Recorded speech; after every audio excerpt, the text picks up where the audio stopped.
Hello दोस्तों, आज के इस वीडियो में आपका बहुत बहुत स्वागत है। दोस्तों आज है 23 जुलाई और आज जो आपका इंटर का एग्जाम हुआ है क्लास 12th मैथ का, उसका ऑब्जेक्टिव क्वेश्चन टोटल डिस्कस करने वाले हैं। एकदम 100% सही आंसर आपको बताया जाएगा जो भी आज एग्जाम हुआ है उसका।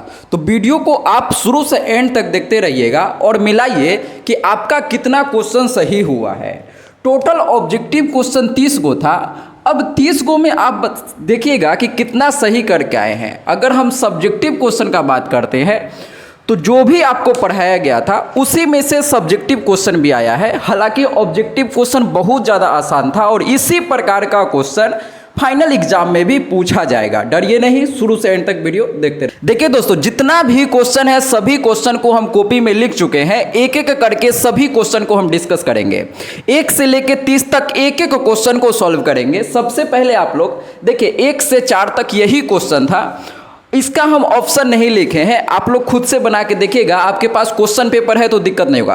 क्वेश्चन पेपर आप निकालिए और साथ में बनाने का कोशिश कीजिए, देखिए बनता है कि नहीं बनता है। एग्जाम में आप बनाए हैं फिर भी बनाइए, जिससे कि आपका अच्छा खासा प्रैक्टिस हो जाए और जल्दी जल्दी क्वेश्चन को आप सॉल्व कर पाएँ।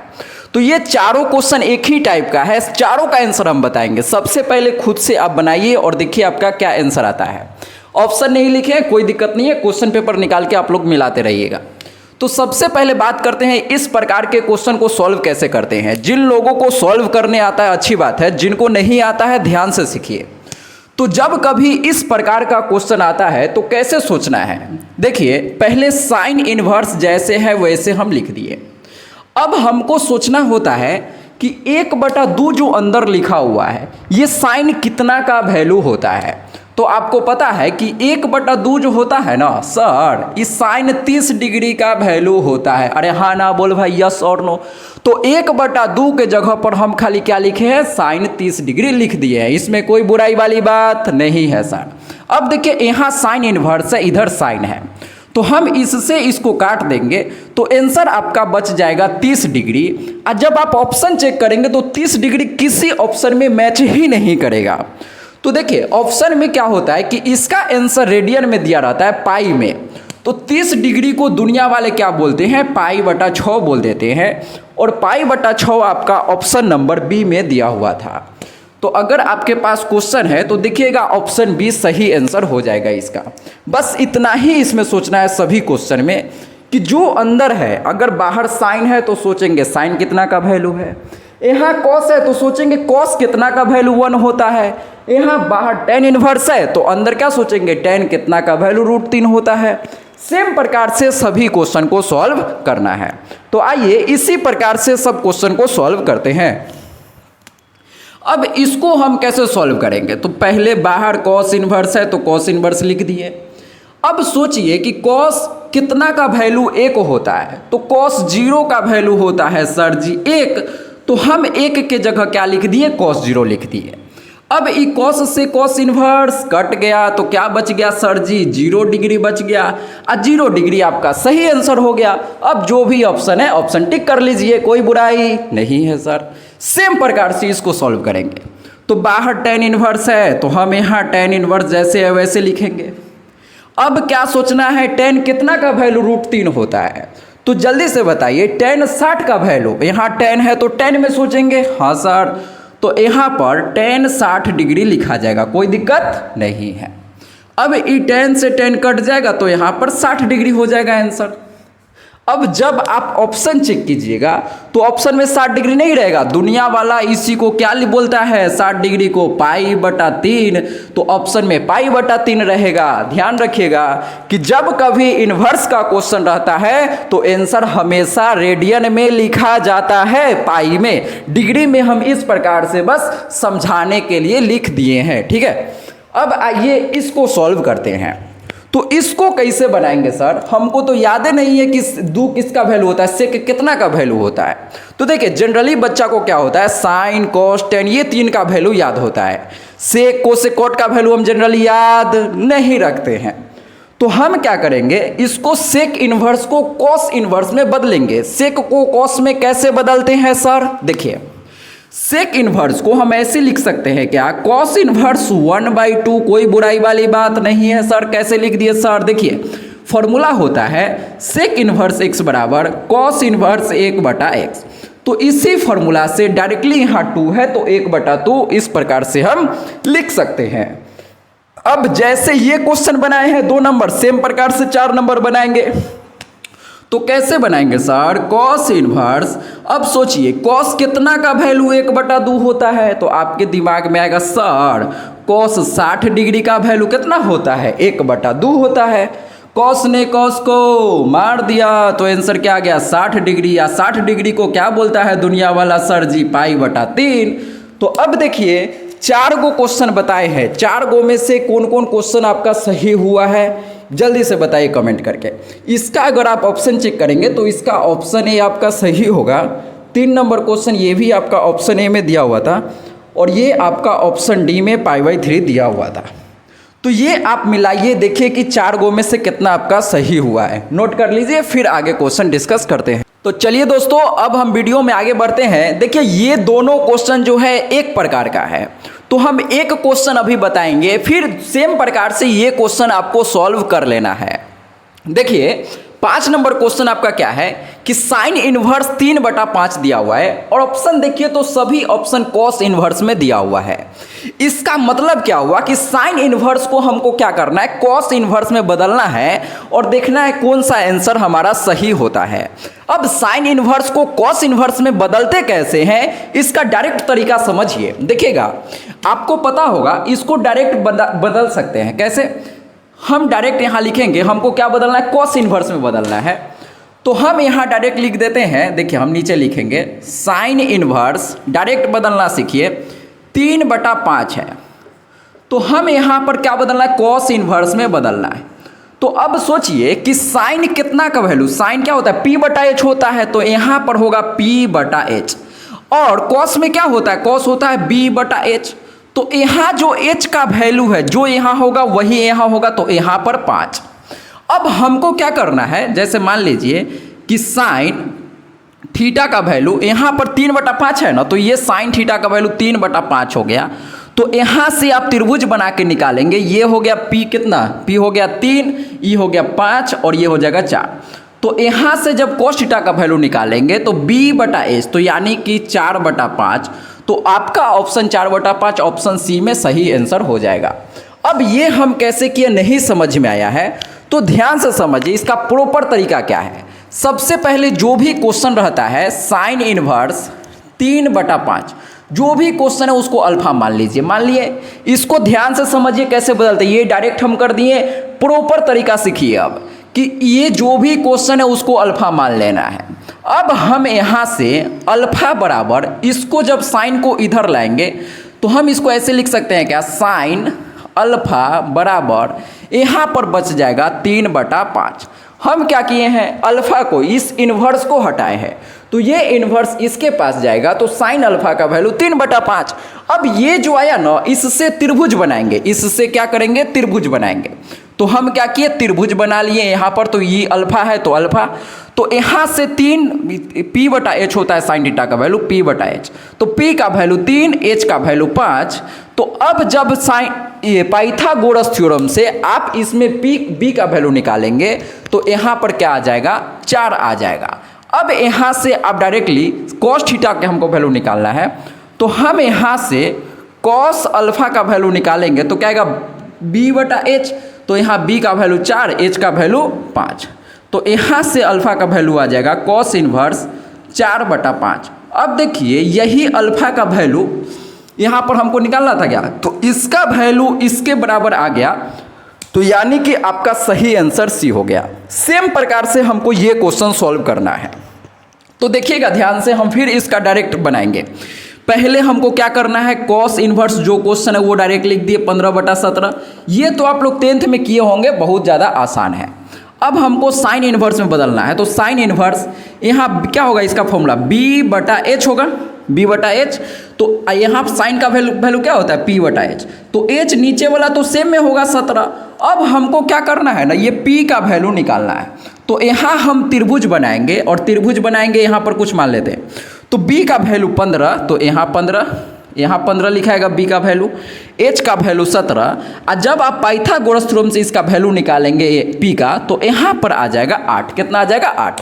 और जिन लोग जो याद नहीं है, मतलब कि अगर नहीं निकालना चाहते पाइथागोरस थ्योरम से, तो आप ट्रिपलेट याद किए होंगे 3 4 5 और क्या होता है 17 15 8, ये सब क्या होता है एक साथ होता है। तो डायरेक्ट हमको याद था तो 8 लिख दिए। अगर आप निकालेंगे भी फिर भी 8 ही आएगा पाइथागोरस थ्योरम से।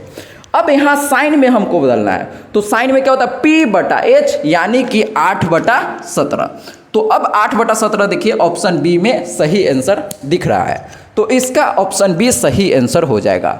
तो ये दोनों क्वेश्चन काफ़ी ज़्यादा आसान था, ये डायरेक्टली आपको बदलना आना चाहिए। डायरेक्ट अगर त्रिभुज आपको याद रहेगा ट्रिपलेट तो जल्दी से सॉल्व कर सकते हैं। अब ये दोनों क्वेश्चन को ट्राई कीजिए और देखिए कि आपका कौन सा आंसर सही आता है। इसका ऑप्शन हम नहीं लिखे हैं, क्या कि ऑप्शन लिखने में कोई बहुत ज़्यादा टाइम बर्बाद हो जाता है, और इसका ऑप्शन लिखने का कोई ज़रूरत नहीं है, डायरेक्ट इसको आप बना सकते हैं। जहाँ पर जिस क्वेश्चन में ऑप्शन का ज़रूरत होगा वहाँ पर हम लिखते हैं। जैसे 6 नंबर और 5 नंबर क्वेश्चन में ऑप्शन लिखे थे, वहाँ ज़रूरत था। यहाँ पर हम डायरेक्ट इसको बना सकते हैं, ऑप्शन का कोई ज़रूरत नहीं है। देखिए कैसे बनाएंगे हम, तो हमको निकालना x प्लस वाई प्लस ए प्लस बी का वैल्यू। तो हम निकालेंगे कैसे, इस मैट्रिक्स से, बहुत ज़्यादा आसान क्वेश्चन है।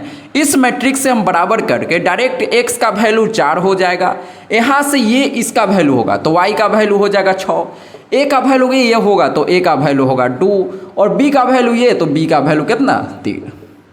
अब ये सब को हमको जोड़ना है, तो हम जोड़ेंगे 4 प्लस 6 प्लस 2 प्लस 3, ये सभी को जोड़ना है ना, तो सब को हम क्या कर दिए जोड़ दिए।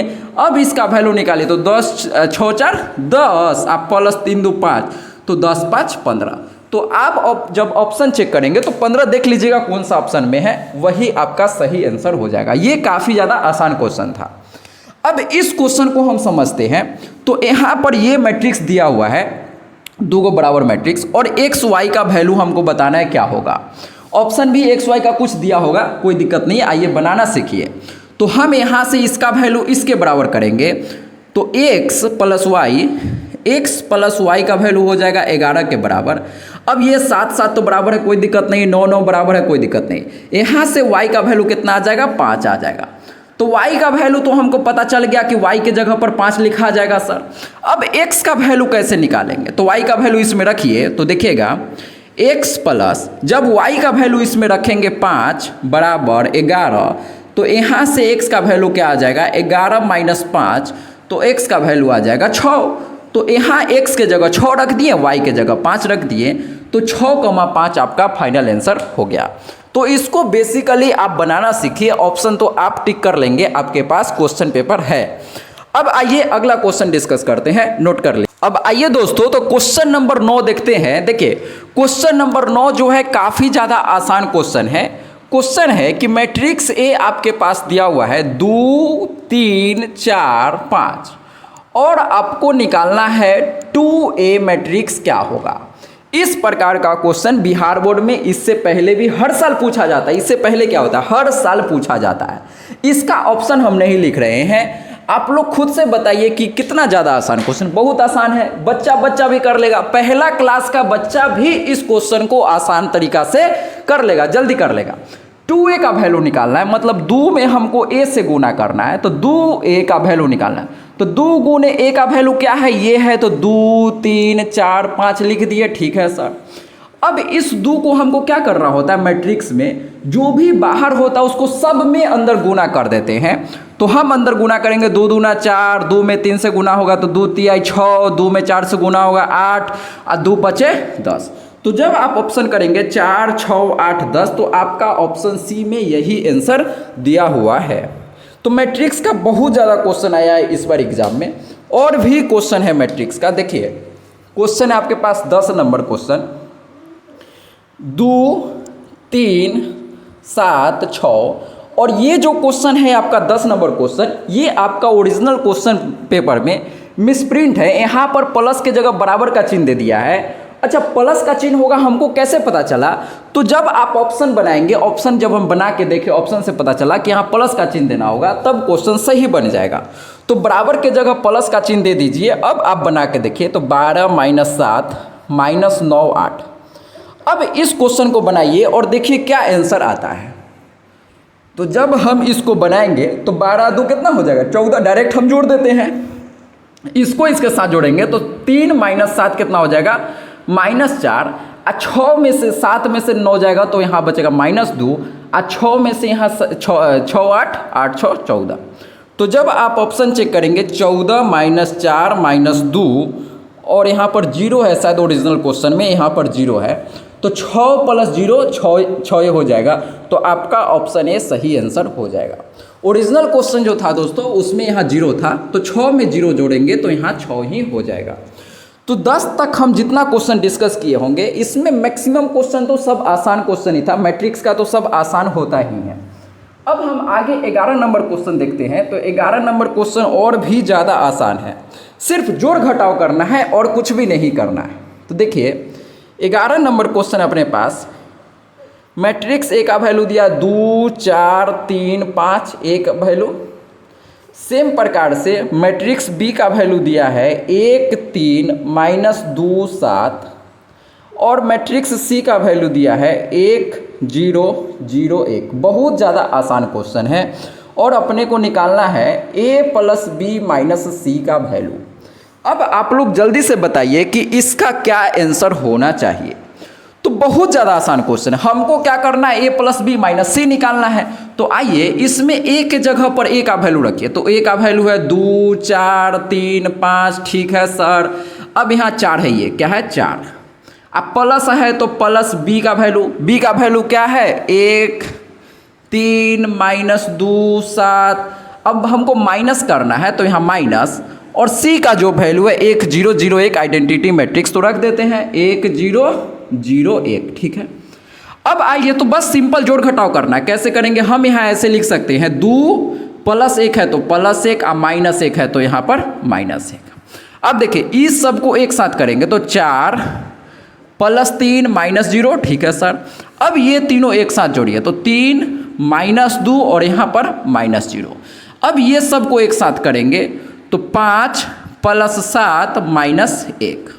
अब इसको बना लीजिए तो देखिए यही आपका आंसर हो जाएगा। -1 + 1 कट जाएगा तो 2 4 3 7 और 3 में से 2 जाएगा तो 1 और यहाँ 7 में से 1 जाएगा 6 6 5 11। अब जब हम ऑप्शन चेक करते हैं तो देखते हैं आपका कौन सा ऑप्शन सही है। 2 7 का नंबर क्वेश्चन है, 11 नंबर क्वेश्चन का 2 7 1 11, 2 7 1 11 ऑप्शन बी में आपका दिया हुआ है। तो ऑप्शन बी आपका सही आंसर हो जाएगा।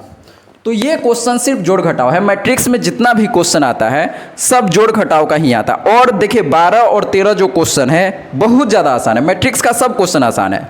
आप इसको लिखिए फिर क्वेश्चन लिखते हैं और समझाते हैं। अब देखिए दोस्तों हम बहुत सारा क्वेश्चन बोर्ड पर लिख दिए हैं और ये सभी क्वेश्चन बहुत आसान है। अगर बच्चा थोड़ा सा भी मेहनत किया होगा मैट्रिक्स में तो ये सभी क्वेश्चन को बिना पेन उठाए भी हम इसको सॉल्व कर सकते हैं। अगर आप हमसे पढ़े होंगे, चाहे मेरा लेक्चर देखे होंगे या जो भी लोग हमसे पढ़े होंगे, उनको बहुत ज़्यादा आसान लगा होगा क्वेश्चन और जल्दी से इसको सॉल्व कर लिए होंगे। बिना कलम उठाए भी इसको आप कर सकते हैं। कैसे, देखिए यहाँ पर ए मैट्रिक्स दिया हुआ है और आई मैट्रिक्स दिया हुआ है और निकालना है अपने को ए गुना आई। तो आपको बताए थे कि आइडेंटिटी मैट्रिक्स ये क्या है, आई का मतलब होता है आइडेंटिटी मैट्रिक्स। तो आइडेंटिटी मैट्रिक्स देखते ही हम खुश हो जाते हैं कि सर जी जैसी आया ना इसको गुना करना है तो इसको हम क्या समझते हैं, एक समझते हैं, इसका कोई वैल्यू नहीं है सर। तो इसमें किसी से गुना होगा तो हम क्या करते हैं, यही ए मैट्रिक्स आ जाता है। मतलब किसी भी मैट्रिक्स में अगर आइडेंटिटी मैट्रिक्स से गुना करते हैं तो वही मैट्रिक्स आ जाएगा, मतलब ए मैट्रिक्स। तो ए का मतलब है आपका आंसर यही आएगा 7 9 13 11। तो आपका ऑप्शन यही सही हो जाएगा। जो भी ऑप्शन है आप टिक कर लीजिएगा। ध्यान रखिए किसी भी मैट्रिक्स में आइडेंटिटी मैट्रिक्स से गुना करेंगे तो यही मैट्रिक्स आंसर हो जाएगा। तो इसमें बनाना क्या था, डायरेक्ट ऑप्शन टिक करना था। अब ये बताइए आइडेंटिटी मैट्रिक्स का हम स्क्वायर करें, चाहे 3 पावर 5 पावर 2020 2025 कुछ पावर कर दे, आइडेंटिटी मैट्रिक्स में कुछ भी पावर आता है तो क्या सेम आइडेंटिटी मैट्रिक्स आंसर होता है? अरे हाँ ना बोल भाई। तो इसका आंसर क्या हो जाएगा, डायरेक्ट आइडेंटिटी मैट्रिक्स 1 0 0 1। तो इसमें कुछ बनाना था क्या? नहीं सर, डायरेक्ट इसका आंसर आ गया। अब इसका बोला ट्रांसपोज निकालने के लिए, इसको हिंदी में कहते हैं परिवर्त। तो कोई भी मैट्रिक्स दिया हुआ रहता है उसका हम ट्रांसपोज कैसे निकालते हैं, तो आपको हम बताए थे कि रो को कॉलम में बदल देते हैं या कॉलम को रो में बदलते हैं, दोनों में से कोई एक काम करते हैं।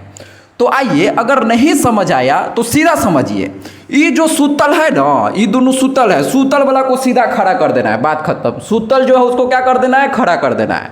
इसका मतलब क्या है, 2 3 7 सर जी सूतल है, इसको खड़ा कर देंगे तो 2 3 7, बस काम खत्म। सेम प्रकार से सूतल है, इसको धा के उठा देंगे तो 4 5 6 ऐसे लिख देंगे, 4 5 6, ये आपका आंसर हो जाएगा।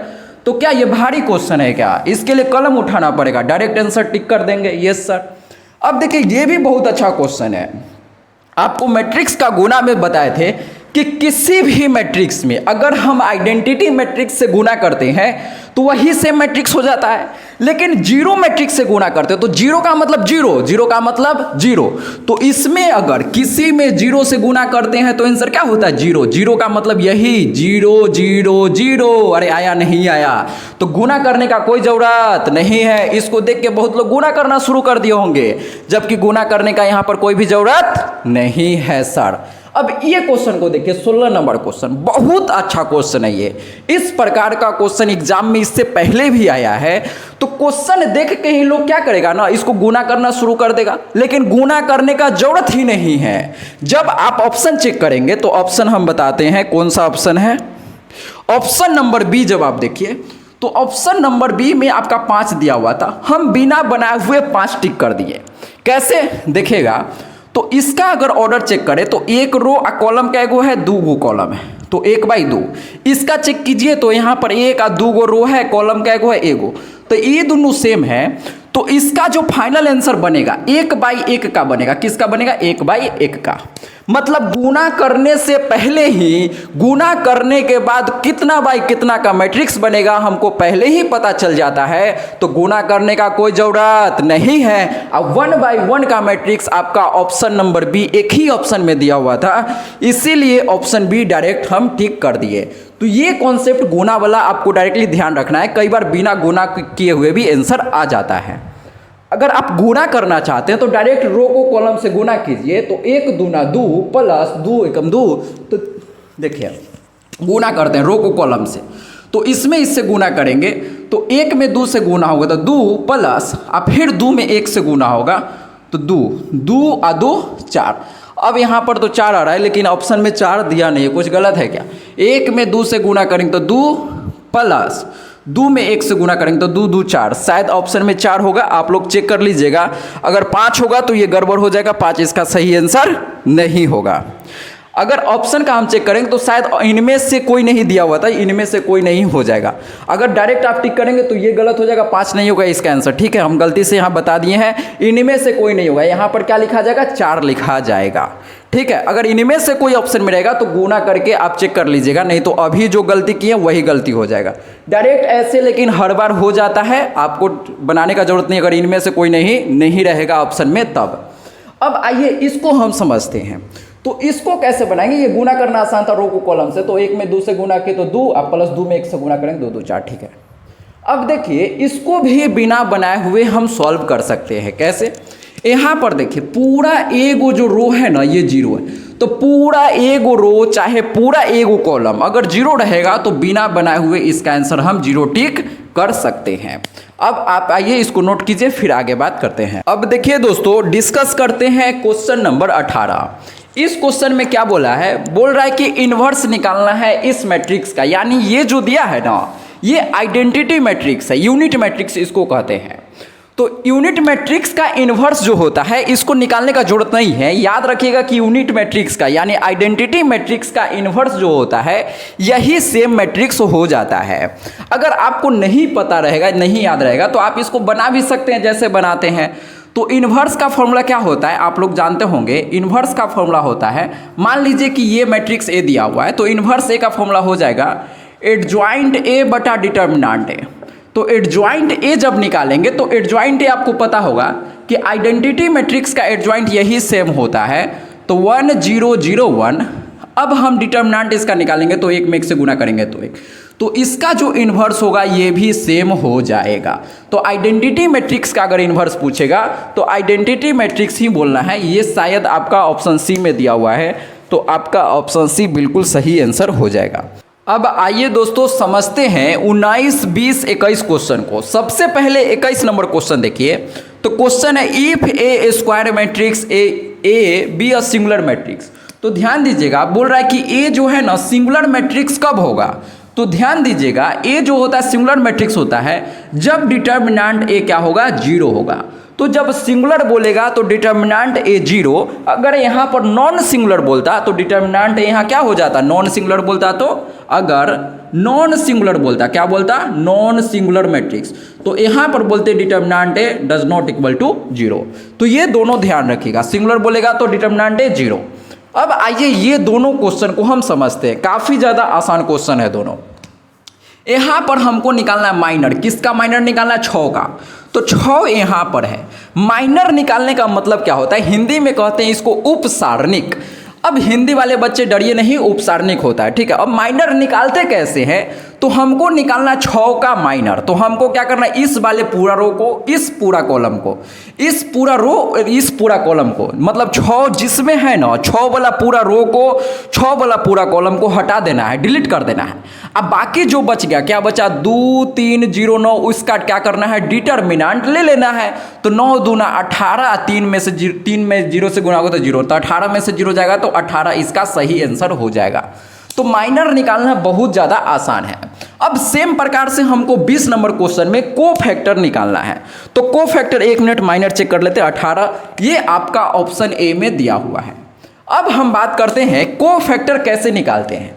हमको कोफैक्टर निकालना है 8 का। कोफैक्टर को हिंदी में कहते हैं सखंड। अब 8 का कोफैक्टर, 8 का मतलब इसका नाम होता है, क्या होता है इसका नाम, A32। इसका नाम क्या हो जाएगा, A32। आपको अगर नहीं पता है ये क्या होता है तो आप बेसिक नहीं पढ़े हैं। इस एलिमेंट का जगह का नाम क्या है, तो A32 इसको हम बोलते हैं। इसका हमको क्या करना है, कोफैक्टर निकालना है। तो ध्यान से समझिए, कोफैक्टर हमको निकालना है A32। तो A32 का कोफैक्टर हो जाएगा -1 के पावर 3 + 2 और इधर माइनर क्या, 32। अब जैसे हम इसका माइनर निकालेंगे, सिर्फ इसमें माइनर और कोफैक्टर में प्लस और माइनस का अंतर होता है। प्लस माइनस इस पर डिपेंड करता है। तो इसका नाम है A32। तो हमको निकालना है कोफैक्टर। कोफैक्टर को C से सूचित करते हैं, तो C32। तो -1 के पावर, ये फॉर्मूला होता है कोफैक्टर निकालने का, कि जो यहाँ पर है वही दोनों -1 के पावर लिखाता है। अब आइए बनाते हैं। तो -1 के पावर 5 और M32, मतलब इसका कोफैक्टर कैसे निकालेंगे, माइनर, ये हटा देंगे। जो भी जिसका निकालना है उस रो को और उस कॉलम को डिलीट कर देना है, बाकी जो बचा उसका क्या कर देना है, डिटर्मिनेंट निकाल लेना है। तो यहाँ पर 2509, तो यहाँ लिखेंगे 2509। अब इसका डिटर्मिनेंट निकाले, तो -1 के पावर 5 क्या होगा, माइनस हो जाएगा सर जी। 9 दूना क्या होगा, 18 - 0, तो इसका आंसर हो जाएगा -18। जब आप ऑप्शन चेक करेंगे तो -18 ऑप्शन ए में दिया हुआ है। तो ये दोनों क्वेश्चन डिटेल में हम पहले आपको पढ़ा चुके हैं। ये सब नहीं पढ़े हैं तो क्या पढ़े हैं, बहुत आसान है। इससे 5 नंबर में भी क्वेश्चन आता है माइनर और कोफैक्टर निकालना। ये बहुत अच्छा कॉन्सेप्ट है और बहुत आसान भी है। लोगों को ये भारी लगता है, पता नहीं क्या है। तो चलिए, ये दोनों आप समझ गए होंगे। अब हम आगे क्वेश्चन डिस्कस करते हैं। अब आइए दोस्तों डिस्कस करते हैं 22 से लेके 25 तक क्वेश्चन। ये सभी क्वेश्चन और भी ज़्यादा आसान है। देखिए, इसमें ये तो बहुत आसान है, ये भी आसान है, ये सारा क्वेश्चन आसान है। मैट्रिक्स डिटर्मिनेंट का पता नहीं, इस बार बहुत ज़्यादा क्वेश्चन दे दिया है, कोई बात नहीं, आइए बनाते हैं। तो इसको बनाना बहुत ज़्यादा आसान है। इसमें इससे गुना करेंगे तो 10 में 4 से गुना होगा तो 10 चौक 40 माइनस, और 8 में 6 से गुना होगा तो 8 छक 48। अब इसमें से 40 में से 48 घटाएंगे तो -8 आपका सही आंसर हो जाएगा। चेक कर लीजिए कौन सा ऑप्शन में आपका दिया हुआ है। अब ये क्वेश्चन देखिए, ये क्वेश्चन देख के पता है लोग क्या करेंगे, इसका डिटर्मिनेंट ओपन करना शुरू कर देंगे। लेकिन इसको देख के हमको कुछ सुंदर दिख रहा है क्या, यस सर। देखिए, यहाँ से अगर हम 2 कॉमन लेंगे, आपको पता होगा डिटर्मिनेंट के अंदर किसी भी रो से हम एक चीज़ कॉमन ले सकते हैं। तो यहाँ पर 2 से गुना करके ये दिख रहा है, ये रो 1 और रो 2 में नहीं समझ आ रहा है। देखिए अब समझ आ जाएगा। हम इसको ऐसे लिख सकते हैं 2 3 5 और यहाँ 4 जो है, 4 को हम 2 गुना 2 लिख सकते हैं क्या, यस और नो। और यहाँ 6 को हम 2 गुना 3 लिख सकते हैं क्या, यस और नो। और 10 को हम ऐसे लिख सकते हैं क्या, 2 गुना 5। कोई बुराई वाली बात नहीं है सर। 9, 12, 15, ठीक है। हम क्या किए, इसको बस 2 से गुना करके लिखे, 2 दूना 4, 3 दूना 6, 5 दूना 10, यही है। हाँ सर। अब ऐसा हम काहे सोच पाए, जब आप ये सोच पाए ना, अब यहाँ से हम 2 को बाहर निकाल सकते हैं कॉमन। सब में 2 रहता है तो 2 को क्या करते हैं, बाहर निकालते हैं। तो 2, 3, 5, 2, 3, 5 और यहाँ पर बच जाएगा 9, 12, 15। अब बताइए, जब 2 गो रो, पहला ये रो और ये दूसरा का रो, जब 2 गो रो बराबर होता है तो इस मैट्रिक्स का, इस डिटर्मिनेंट का आंसर क्या होता है, 0। 2 में 0 से गुना होगा तो 0, डायरेक्ट आंसर 0। अगर आपको ये इतना समझ नहीं आया तो डायरेक्ट सोचिए कि अगर किसी भी रो या किसी भी कॉलम का मल्टीपल एलिमेंट दिखेगा, जैसे इस पूरे रो का ये पूरा मल्टीपल दिख रहा है कि नहीं दिख रहा है, बिल्कुल दिख रहा है सर। तो डायरेक्ट हम इसका आंसर 0 यहीं पर बोल सकते थे। नहीं आया समझ तो इस प्रकार से आप समझ सकते हैं। अब देखिए, हमको निकालना है इस मैट्रिक्स का एडजॉइंट। एडजॉइंट का मतलब होता है सहखंडज, हिंदी में इसको बोलते हैं। तो सहखंडज निकालने का डायरेक्ट हम तरीका बताते हैं और ये तरीका आप डायरेक्ट याद रखिएगा। इस मैट्रिक्स का सहखंडज निकालने, क्या कर रहे हैं, सहखंडज। सहखंडज का मतलब एडजॉइंट। तो आपको क्या करना होता है कि ये देखिए, इसको हम कहते हैं डायगोनल एलिमेंट, प्रिंसिपल डायगोनल। तो प्रिंसिपल डायगोनल का जगह चेंज करना होता है, यानी कि 4 के जगह 1, 1 के जगह 4। कोई बुराई वाली बात नहीं है, ध्यान से समझिए। जो भी प्रिंसिपल डायगोनल होगा उसको हम जगह चेंज करते हैं, 1 के जगह 4, 4 के जगह 1। अब बाकी जो ये दोनों बच गया ना, इसमें हम खाली माइनस का चिन्ह लगा देंगे, तो -2, -3 यही आपका सही आंसर हो जाएगा। अब देखिए, इस क्वेश्चन का बात करते हैं। तो ये 3 बाई 3 कोटि का एक स्क्वायर मैट्रिक्स दिया हुआ है, बोल रहा है एडजॉइंट ए का डिटर्मिनेंट निकालो। तो आपको हम बताए थे एडजॉइंट ए का डिटर्मिनेंट का फॉर्मूला होता है डिटर्मिनेंट ए के पावर n-1। n क्या होता था, ऑर्डर होता था। ऑर्डर का मतलब क्या होता है, कोटि को ही क्या कहते हैं, ऑर्डर कहते हैं। तो इसमें कोटि n का वैल्यू क्या दिया, 3। कोटि 3 मतलब n का वैल्यू 3। और जब n का वैल्यू 3 रखेंगे तो a का वैल्यू 3 - 2, 3 में से 1 जाएगा तो 2, तो a²। सॉरी, तो 3 बाई 3 ऑर्डर कोटि के लिए यहाँ पर a² हो जाएगा। ये फॉर्मूला बस याद रखना है और ये क्वेश्चन आपसे बन जाएगा, नोट कर लीजिए। अब आइए दोस्तों, बात करते हैं 26 नंबर क्वेश्चन का। तो 26 नंबर जो अपने पास क्वेश्चन है, ये बोल रहा है डिटर्मिनेंट ए इनवर्स का वैल्यू बताइए। इसका मतलब ये है, जो लंबा चौड़ा एक्सप्रेशन लिखा हुआ है ना, यदि ए कोटि 2 का व्युत्क्रमणीय अवयव है तो सारणिक ए इनवर्स का मान। तो इसका मतलब डिटर्मिनेंट ए इनवर्स पूछ रहा है, तो हम इसको ऐसे लिख सकते हैं 1 डिटर्मिनेंट ए। ये याद रखिएगा, ये आपका ऑप्शन बी में दिया हुआ है, तो डायरेक्ट आप बी आंसर टिक कर सकते हैं। अब अगर हम 27 नंबर क्वेश्चन का बात करते हैं, तो क्वेश्चन आपके पास दिया हुआ है 2 - 5 - 3 2 और इसको गुना करना है 1 और 7 से। तो जब आप ऑप्शन चेक करेंगे तो ऑप्शन सब में यहाँ पर 2 बाई 2 का ऑप्शन दिया हुआ है, 2 बाई 2 मैट्रिक्स का सभी ऑप्शन दिया हुआ है। तो इस प्रकार से सारा ऑप्शन गलत है। जबकि आप इसको बनाएंगे, इसको इससे गुना करेंगे तो आंसर दूसरा आएगा। तो टेंशन नहीं लीजिए, आप जो बनाएंगे वही बिल्कुल सही आंसर है। इसका ऑप्शन सब गलत दिया हुआ है। अगर हम 28 नंबर क्वेश्चन का बात करते हैं तो इसका भी सारा ऑप्शन गलत है, एक भी ऑप्शन मैच नहीं कर रहा है क्वेश्चन बनाने के बाद। 28 हो गया। अब 29 नंबर क्वेश्चन देखिए, तो 29 आसान क्वेश्चन है। 2 में हमको गुना करना है 3 5 6 7 से। तो अभी हम बताए थे कि जो बाहर रहता है उसको हम सब में गुना कर देते हैं। तो 2 में 3 से गुना होगा 6, 2 में 5 से गुना होगा 10, 6 दूना 12 और 7 दूना 14। तो ये आपका ऑप्शन ए से मैच कर जाएगा, 6 4 12 14। अब क्वेश्चन नंबर 30 जो है लास्ट क्वेश्चन, ये पूछ रहा है कि साइन इनवर्स एक्स का रेंज क्या होगा। किसका? साइन इनवर्स एक्स का रेंज। तो याद रखिएगा, रेंज का मतलब y का वैल्यू। तो y साइन इनवर्स का y का वैल्यू क्या होता है आपको पता है ना, -π/2 से π/2 इसका रेंज होता है। तो ऑप्शन ए में दिया हुआ है, ऑप्शन ए इसका सही आंसर हो जाएगा। तो एक एक क्वेश्चन को हम उम्मीद करते हैं आपको समझ आया होगा। एक एक क्वेश्चन हम डिस्कस किए हैं, ये दोनों क्वेश्चन गलत आपका है, बता दिए 27 और 28। तो चलिए, ये वीडियो आपको अच्छा लगा है तो लाइक कर दीजिए। मिलते हैं नेक्स्ट वीडियो में। जय हिंद, जय भारत, वंदे मातरम।